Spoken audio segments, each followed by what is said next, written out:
I'm thrilled that you're joining us. This is the first Wednesday, and I've got my dear friend Jocelyn here, Jocelyn Johnson, with us. But before we dive in, I just want to share a little bit about Women Empower Wednesdays with you. I'm excited because every Wednesday, I'm going to have women on that are here to engage, empower, and inspire you. These women are experts in what they do because they love what they do and the desire to help others. And so we're going to have some real talk. We're going to have, talk about the highs and lows of life. We're going to talk about mental and physical well-being. We're going to talk about careers, our careers, obviously, our failures, and our ambition to keep on keeping on. And so I just have to give God all the praise for the opportunity to introduce these amazing women to you. And without further ado, one of the amazing women this evening, again, Jocelyn Johnson. Hello. She is a hairstylist. She is a natural product maker. Yeah. Right. I'm so excited to talk about that. And a clinical nutritionist. Yes. And I am truly inspired by her resilience. And you'll know why when we talk a little bit further. So welcome. Welcome, welcome, welcome. Thank you for being my first guest. Yes, thank you. Appreciate you, girl. How you doing? I'm well, thank you for asking. Maintaining as I always do, and the rest of us are in the middle of a pandemic. Yeah, it's crazy. Yeah, it's a crazy time. How are you? I'm doing good. I'm doing good. Many of you know or may not know that my best friend Beth and I have a pet sitting business, and we're a small business. So like you, taking it one day at a time. You have to. You have to, right? Yeah, you just have to. Praise God, because I know, seriously. It's the truth. It's the truth. But let's dive in, because outside of us being friends for like ever, although you went to Herndon. Oh, trying to throw Herndon under the bus now, are we? Sorry, I just had to put that out there. Soft Lakes in the house. Anyway, it's still much love, as you know. But I mean, we've got like a 30-year plus friendship, and I adore it. And we've seen each other, I don't know, a few numbers of time, over the years. Yes. But whenever we connect, we kind of just pick up where we left off. And I just love that about us. So let's dive in. Okay, good. I was like, oh, she froze, but she's back. Good. Let's dive in. I want to talk to you about all the little cookie jars that you're in. So you're a hairstylist. Yes. First, your hair looks beautiful, by the way. Thank you for saying so. Of course. So the hairstylist, how long have you been doing hair? I've been a licensed stylist for 20 years. So I got my license when I was 30. Don't do the math. I know. Well, we both are the same age. I won't go there, but yeah, 50 and fab. Yes. So your true love, your first love, hair, styling. Makeup. I started makeup about 7 years before I went to beauty school. So yeah, the beauty industry has been my industry of choice for almost 30 years. Perfect. I love it. And then from that, what did I read? Natural product maker. Yeah. What's that? So my love of cosmetics and my love of hair and products and kind of dealing with my clients, my hair clients, I delved into the natural product making industry, if you will, only because I got a master's in herbalism, among other things. Yeah. That's awesome. Yeah. So I decided to look at the herbalism and see what these herbs could be used for topically. So I have a lot of hair oils, I have skin serums, I am working on some body products as well, facial products, more facial products, and then I have a apple cider vinegar rinse. I have 3 different versions of that. I'm big on the apple cider vinegar. It's fantastic. I love it. So simple, and it does all these amazing things. I mean, really. Yeah. I use mine with herbs, so it's a little bit different. It's a little bit more potent, if you will, because the action of the herbs in the apple cider vinegar as well. So Mm-hmm. yeah. Mm-hmm. That's amazing. That's amazing. We'll talk a little bit more about that because I know you're really big on wellness and wellness, topical, internally, really big on what goes on and what goes in is a result of why. Yes. You feel a certain way, you look a certain way, just all of that. So we'll talk about that a little bit later. But what I want to talk about now is something you shared with me that I don't know many people know, and I really appreciate you sharing this with our viewers. Prior to you deciding you wanted to be a clinical nutritionist, something happened in January of 2011. Yes. And please share as much as you feel, comfortable sharing, but I appreciate you for it. Of course. And it's no secret, I don't think. Most people know. And if they don't, then they're going to find out now. In January of 2011, I was in California and I was taking a haircutting class with Vidal Sassoon. And I proclaimed before I left that when I got back from California, my entire life was going to be changed. How true was that? When I got there 3 days later, a blood clot lodged in my brain and I had a pretty massive stroke.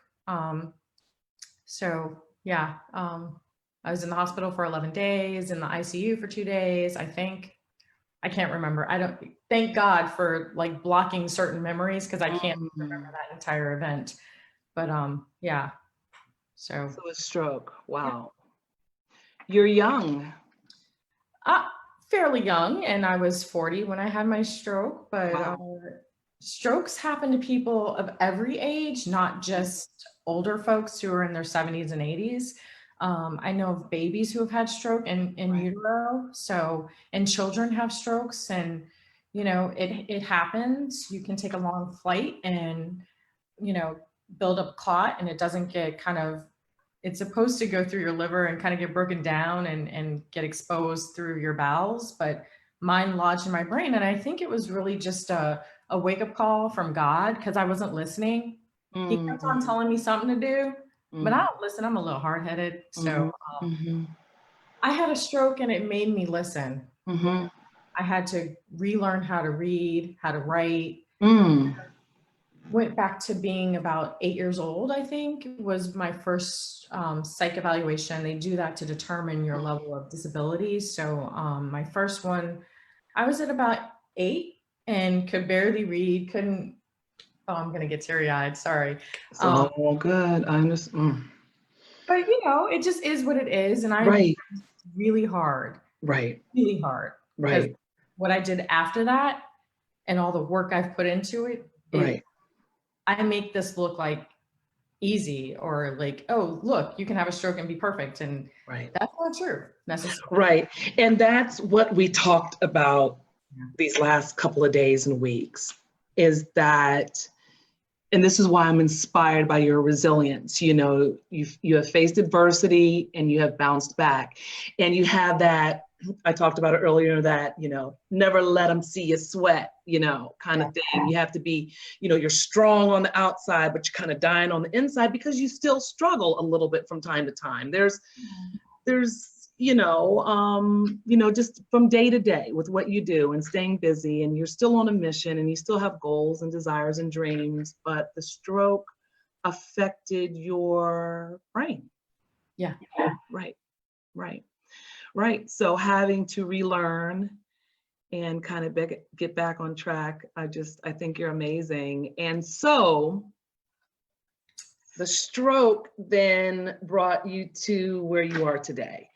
I mean, because you're kind of encompassing now everything that you're doing, and now so if you can give us a little timeline. So 2011, you had to, recover, regain strength and memory. And then when did the passion for school come in to want to be a clinical nutritionist, which you have to tell me what that is, because I certainly tell us all of that.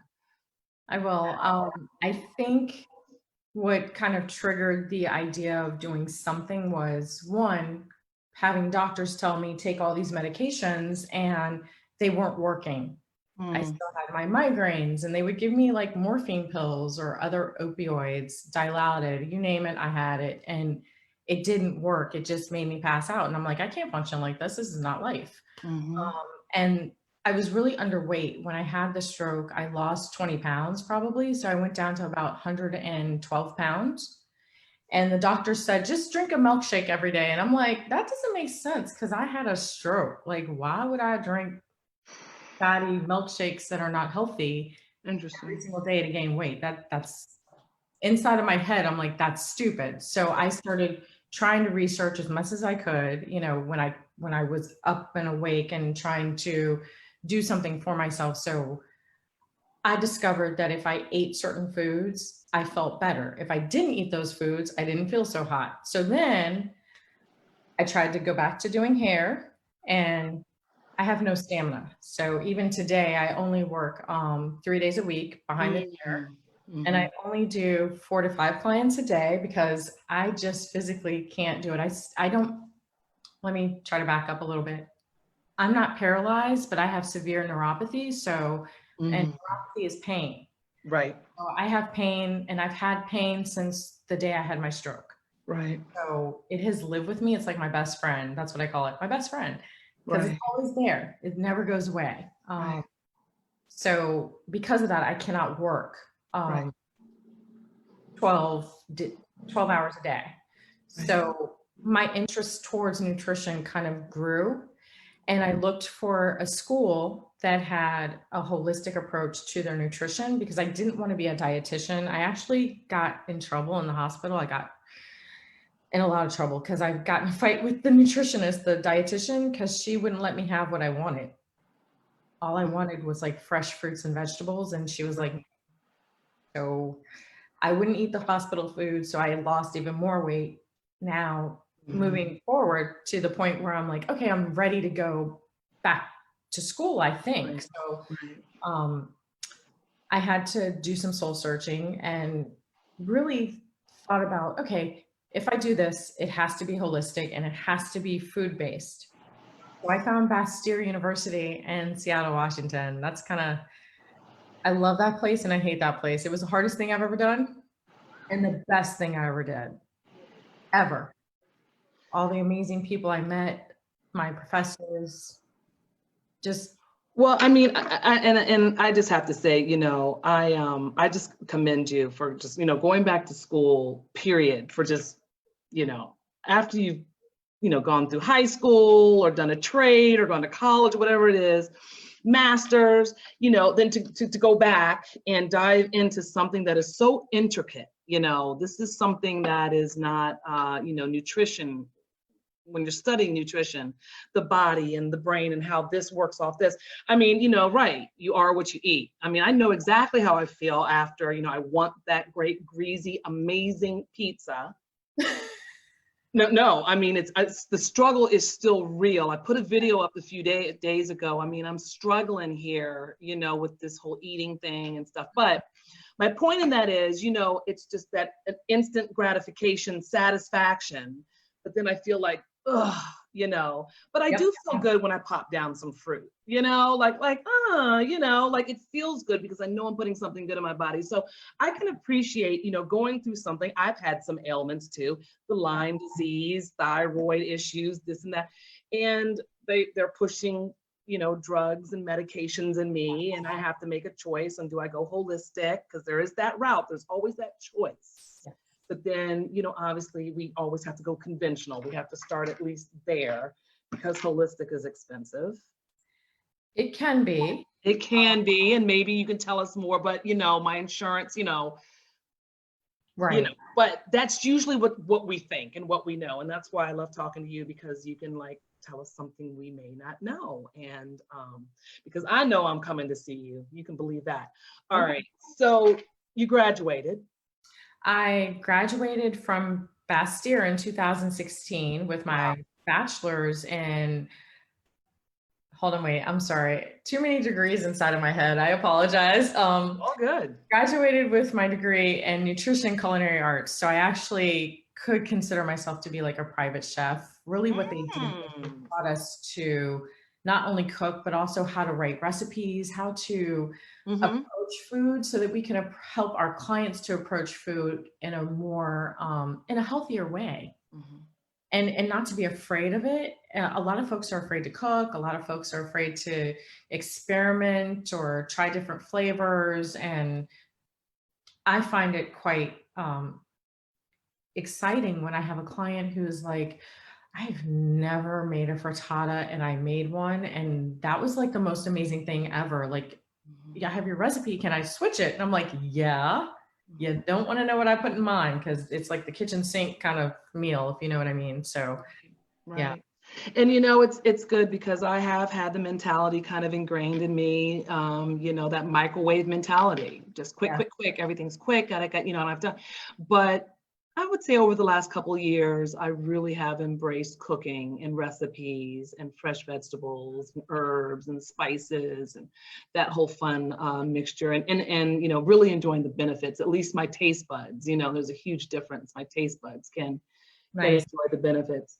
So you graduated, because I think I remember seeing that post. It was a big deal. Like, it wasn't easy. It No. wasn't easy. I remember we talked along the way and you were like, I cannot wait. So you got it. You did it. All right. So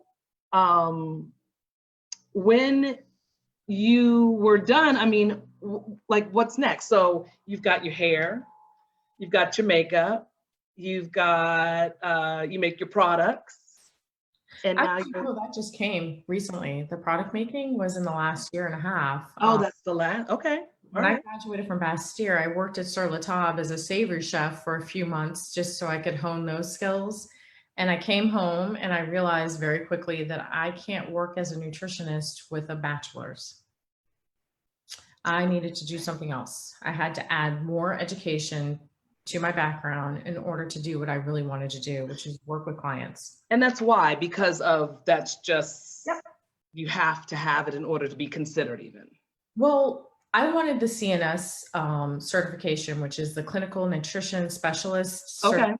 Okay. And you must have a master's degree or Okay. a doctor in order to take the test and sit for the Sure. test. And so I had to go to grad school. So I attended Yep. Maryland University of Integrated Health, or we call it MUIH, and started with a degree in clinical nutrition. And I'll explain what that is. And while I was in my program, I was kind of doing a little specialization in herbs and realized that the few classes that I was taking, it wasn't enough. I had to understand the herbs. So I went ahead and did a dual track. So I did 2 master's programs at MUIH in 2 years because I just wanted to be done. I don't suggest that, by the way. That was like really stupid. I'm going to admit that. That was probably the worst thing I could have ever done to myself because it was a lot of writing, a lot of reading, a lot of research, Yeah. but it was a lot. So It was a lot. Oh, hold on, I got a text. Oh, I got okay. a question. I had a few people that would say they might say, okay, I have a question for you. Sure. So you're an herbalist, is that correct? Yes. You're an herbalist. Okay, so the question is, Jocelyn, with COVID-19, Oh. all right, when it first started, everyone's the immune building. Yeah. Immune building. Mm-hmm. So she says she takes zinc, elderberry, Yep. vitamin D, a lot of vitamin C, and is there anything else she could take that would help her build her immune system? So I caution the elderberry, especially if you show signs of COVID. A lot of herbalists are deciding that elderberry is not the appropriate herb for symptoms of COVID-19. Okay. To protect yourself, instead of using elderberry, and you shouldn't use it all of the time. This is another thing. People like to use their herbs all the time. Sometimes you're supposed to kind of dose your body, take a break, go back to it. That's what I had to do with my Lyme disease. Yes. I had to trick it, like take a whole bunch of stuff and then back off Mhm. hit it again with some more, you know, because it's a real funky disease. So anyway, okay, that makes sense. So what would you suggest then? Like if you had to name like 3, 4, 5 things that people could just take to just kind of boost their immune, what would you suggest? So one of my favorite things to use is calendula in tea form. And Americans are very fickle about how things taste. They think Mm-hmm. medicine should taste good. Mm-hmm. Herbal medicine does not taste good. Disclaimer, it does. Everything I take tastes so nasty, but it is Mm-hmm. so Probably good helpful. for you. Yeah. It is. Because really what you're trying to do is boost your immune system that's in your colon. Right. Your innate immune system needs to be boosted. So the vitamin C, yay team. I love it. And you can't take too much vitamin C because it's a water soluble vitamin. So if Right. you take too much, you will urinate it out. You just need to dose it properly. So 2000 milligrams in the morning, 2000 in the evening, that's 4000 total. That works beautifully. That's Zinc what I do. is another one of those that you can take. It is a mineral. It will kind of come through the urine if you Mm-hmm. take too much, so that's okay. Okay, good. Vitamin D is really essential. Most of Mm-hmm. us, especially if you're brown or black, are deficient in vitamin D. Mm-hmm. So you might need to do a little bit more, but do your research on your vitamin D. I like a sublingual, which is a liquid form of vitamin D. And I like to, especially at the latitude and longitude that we live in DC, we are just far north enough to need more vitamin D in our diets or in our bodies. So, Not getting it from the sun. Is that that's a sun thing? and the sun just changed. I don't know if you noticed Right. that or not. Yeah. Yeah. It's Yeah. really early now. So about 5,000 I use a day Right. till March, Mm-hmm. April, and then pull back and do 1,000 a day, and definitely have it tested. Don't just take a bunch of vitamin D. If you're deficient and if you take 5,000 a day every day for 3 months and get tested again and it's still low, you need to continue, Right. you know. And Right. now, I just want to mention that vitamin D is huge in our body. It helps us to build other things like Right. cholesterol and hormones. So if you're low in vitamin D, your function in so many other body Yeah. systems is going to be kind of off. So, and Especially when you hit 50. oh, girl. That might be another whole Zoom live. Oh my. So another thing that folks can do is mushrooms. Mushrooms. Yeah, I know. That's Mushrooms are good. actually quite good for the immune system. You've got maitake, you have shiitake, the Mm-hmm. mushrooms, the portobellos. Those are things that we can eat. If Mm-hmm. you're really into taking mushrooms, there's Host Defense is a company that sells capsules, or they sell the tincture of mushroom. And if I had known, I would have just had my tinctures here to show you. But What? if I had known that somebody was going to ask that question, I would have grabbed everything and put it right here. But Yeah, but no, but this is good. We can come back and share some stuff. Yeah.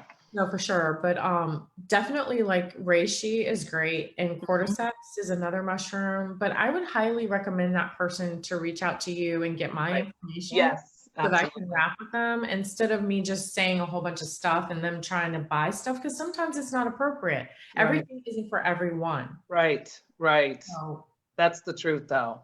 That's the truth. And I think because COVID, came on, it came on strong, and everybody's like, immune, immune. And they just go out and they're buying all this stuff. And what should I take? And I'm taking this. You should take this too. And, not everything is for everybody, to your point. And yeah, you might be taking too much. Mm-hmm. to even take it another step further, everybody's worried about taking something. How about changing your diet? Right, which is one of my questions. And that is something that you said. Okay, so when we talked, no, because it was one of the questions I had, why we should consider using nutritional food instead of pharmaceutical to heal, keyword, heal the body. So some pharmaceuticals are necessary. Like if you're going through cancer or Right. other kind of diseases, like I'm not going to tell you not to do those Right. drugs. Of course. you can use food as what we call an adjuvant or an addition to your treatment, because really what you're trying to do is heal the gut.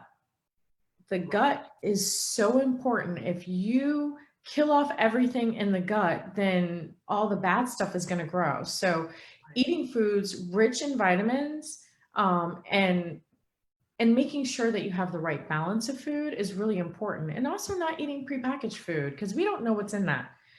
I've had many a client read a package and they're like, I didn't know that was in there. And I'm like, I didn't either. Thank you for reading that for me.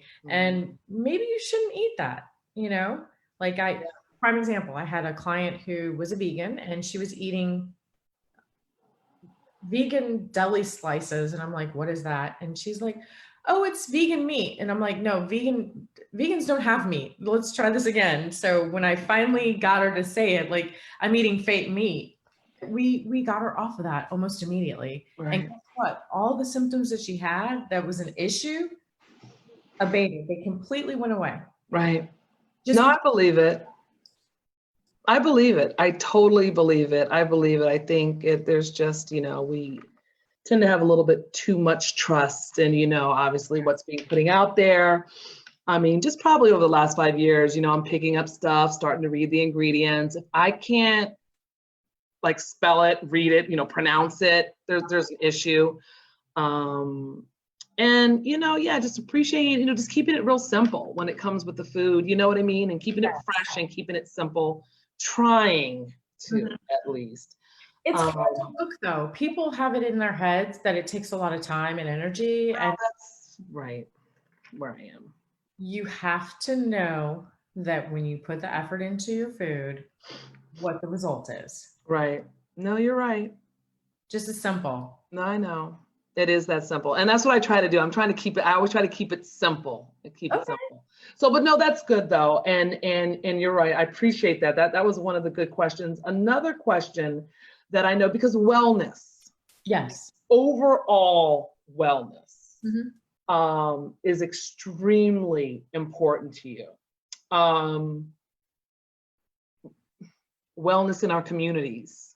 Yes. Wellness with our brown and Black people. Yes. We had a discussion about this. And so share your thought about our communities and something you said, there's this, it's a hoax. It's a hoax, what's happening to our Black and brown communities when it comes to wellness. Share what you shared with me. Oh, okay. Where did you begin? Short-term memories. I don't really remember that conversation that happened earlier today. You're so funny. But then just your thoughts, your current thoughts. For sure. So I think that it's a shame that the whole thought behind this virus and, the fact that it's attacking brown and Black communities more often than not. And typically it's because they have such high comorbidities or more diseases that can be affected by this virus, that can be exacerbated by this virus. Right. So if we cleaned up our diets and cleaned up our guts, we actually can protect ourselves even more. I mean, obviously washing our hands and wearing a mask. I am all about wearing a mask and all about washing my hands. Me too. But the next best thing is the foods that I consume and making sure I drink plenty of water, Water. And it seems, no. And I agree. And I think one of the challenges is just the accessibility. Yes. It's the accessibility. It's not as accessible to all of our brown and Black brothers and sisters out there as it might be for you and me. And it's just educating. I think a lot of it stems from just education, really. So whether they can still make a choice, because I think we talked about it, at the end of the day, it's a choice. Am I going to buy this? Am I going to eat this? Am I going to eat this? I'm going to get you make your choice. But I think like what we're talking about is more about education and really understanding and knowing what it is ultimately doing to your body. Yes. When you consume, too much of anything is not good That's so true. at the end of the day. I mean, you know, it might taste good and feel good or whatever, but too much is not good. So it's the education of it. And yeah, no, I agree. Yeah, I it's agree. very important. It is pretty important. It is pretty important. And it's in the news, and it's in the news quite a bit, and really just kind of continuing to hone in on the brown and black communities and us, you know, so I mean, if And it's numbers, not just our communities. I think a lot of communities are having a lot of issues, you oh know, yeah, they're just kind of our honing in. friends who are obese or they've Right. got, diabetes or they have Absolutely. things going on that could literally be taken care of with diet change. Yeah. Are you committed to making that change? Right. Do you want to be, if you have children, do you want to be here for your children? Right. Are you committed to being able to see your grandchildren Right. or your great grands? Because I have a grandmother who's 101. I saw that on Yeah. Facebook, and she looks amazing. Yeah, she's Is that your profile picture? That's your grandmother? with my grandma. Yeah. Yeah, it's so amazing. Yeah. I think so. Yeah, she's amazing. 101.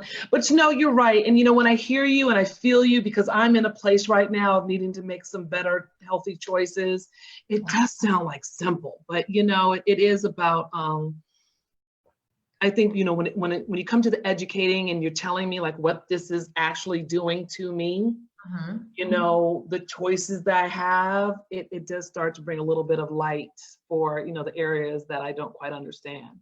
Sure. So we're definitely going to make sure we give people your information, because I know you're open to, you know, at least having that initial conversation with people to just kind of see where they're at and, you know, where they are and where they want to be. So we'll And make my sure we share initial that. consultation is complimentary. It's 15 to 20 minutes, and I kind of talk to you about what I do and how I do it.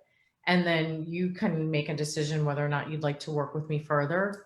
I do have a sliding scale. I do work with some folks who are disabled who can't afford to pay me my fees.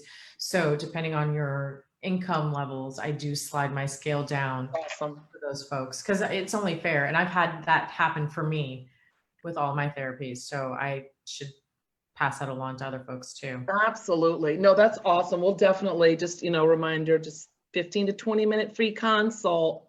Yeah. I'll be calling you again tomorrow. Please do. I will. I do. I do. I need to kind of get a little bit refocused. So on that note, because I am so excited, hats off, a little bit of a kudos to you, because you are the resident nutrition expert on lifestyle shifts to improve overall health for Cobalt magazine. Yes. Which is awesome. Thank you. Which is about education. Yes. It is about education, and I love it. The article that you wrote that I'm absolutely, well, first, a couple things. I do want to give a shout out to Cobalt because I'm absolutely in love with the magazine. I just recently stumbled across this magazine. I'll be sharing it again. I'm going to do a quick, and I don't know because the light is bright. But guys, this is, can you see it? Hold it up a little bit higher. There you go. There you go. There we go. All right, this is Cobalt. This is the front page of Cobalt. It doesn't do it justice, but this is the June-July issue. And just a quick shout out, because I'm getting to know the chief editor of the magazine. Her name is Robin McDougall. She's awesome. And Cobalt magazine tells the stories of women who leverage technology to live passionate lifestyles. So anyway, Jocelyn's in this magazine, a little bit of a shout out. And yes, and you had this amazing article about mindfulness and intention. Yeah. You know, that was right up my alley. I know it was. It's nothing better than me reading an article and I'm like, I have that face and I'm reading it and it's all about me. You know, that's what it's supposed to do. You're not supposed to just read it and put it down. You're like, oh, that was so good. So being mindful, mindfulness, and then the intention. Yes. Yes. Those are amazing. Those are amazing. Real quick, I'll just read a little, just real quick from your article. Please do. All right. It really inspired me. So I just want to read these few little things real quickly. So, okay. So you thought about mindfulness eating Mhm. is all about. So mindfulness, you're always mindful about what you want to eat. Yes. Okay. You studied ways to convey the ways for your client to be mindful about the foods they consume. So right, me putting the pizza in my mouth, I'm mindful of how it's going to hit the hips. I know this. All right. So it's a mindful thing, you know. Right. Okay. And then being mindful is obviously, being attentive and aware. It's all these things just kind of working hand in hand as you do something, why you do something. And then the word intention is used in our everyday speech to describe a plan or a goal to reach for in the future. So you always have an intention. Mhm. I'm intending to do this. I'm going to do, this. So just how all of it is. So it's like the present, the mindful of the present, Right. incorporating the intention for the future and how that all comes together. We won't go real heavy into the article, but that is like the long and the short of it. I don't know if you have anything you want to add to that. No, I think when I was approached to write that piece, it was more, I was like, what am I going to write about? This is so crazy. And it just Mhm. kept on coming to me that I needed to define what being mindful was versus mindfulness and intention. Right. And I realized that we're living in a time when we're not mindful of those, what they're going through, their Mhm. hardships. Half the country is not working. Right. Um, half the country can't afford their medications, or their kids can't go to school and they're stressed out because they're, trying to work and juggle school at the same exact time. Or, you got somebody who has a disability and it's so unseen and they look so normal and you're Right. like, you're fine. And you kind of overstep the fact that they still struggle. Right. So that was always in the back of my mind. Right. To kind of bring that to the forefront in that article, but really to then think about the intention behind being mindful. Right. What is that? What does that mean? What does that look like? Right.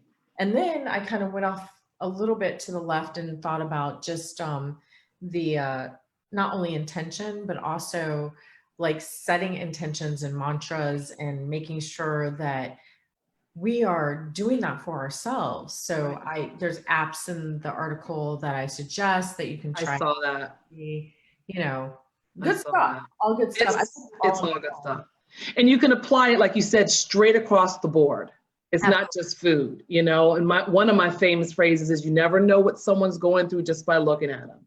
I mean, they see this big old smile, but they don't know, like, I'm in extreme pain. You know what I'm saying? They just kind of take the smile and they're like, oh, I'm like, no, you have no idea. So it's being mindful.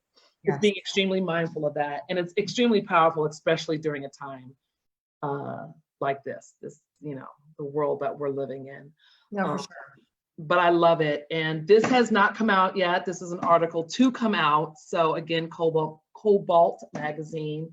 It'll be in one of the future issues. So excited about that. So let's wrap up a little bit about your mission. You've got a mission, like kind of maybe bringing everything together. You wanted to share what you want to do, what your mission is now? My mission is really to bring nutrition, like coaching, if you will, and just kind of give people the experience of food without having to feel intimidated, and also to bring that mission to brown and Black communities where they might be living in a food desert. They might be living in a situation where mom and dad aren't working, or, just trying to open our eyes, Right. and thinking about health and what that really looks like and what it means. And then, of course, my biggest mission is to totally transform your external aesthetic by transforming your internal aesthetic. I like that. I like that. That's powerful. Something else you quoted, I'm quoting you because I wrote it down. I loved it. I just like this part. Okay. So to meet your nutrition, like you said, and your hair clients, just kind of bring it all together and assist them with their goals through nutrition guidance. Yeah. meeting them exactly where they're at. Yes. And that's what I love. That whole meeting them exactly where they're at. There's no judgments. There's no, because you have so many different types of clients and so many different needs and wants. So it's just, you're meeting them right where they're at. And I just thought that was just so wonderful. That resonated with me. Yeah, I had Chick-fil-A the other night or morning for breakfast. I am a nutritionist who is like a real person. They get a pass though. They might get a pass. You know what? It's what I had to get in order to get to my mom's appointment on time. It was like, I do that or I sit there and starve. Well, and it's that, right? But again, it's like to your thing with everything you do, it's being mindful. Right. You see that's when you have that approach to, even if it is the pizza or whatever it is, you're being mindful. And it's just kind of, you know what you need to do to kind of adjust maybe a little bit the next day. Absolutely. The next day. That's what I try to do.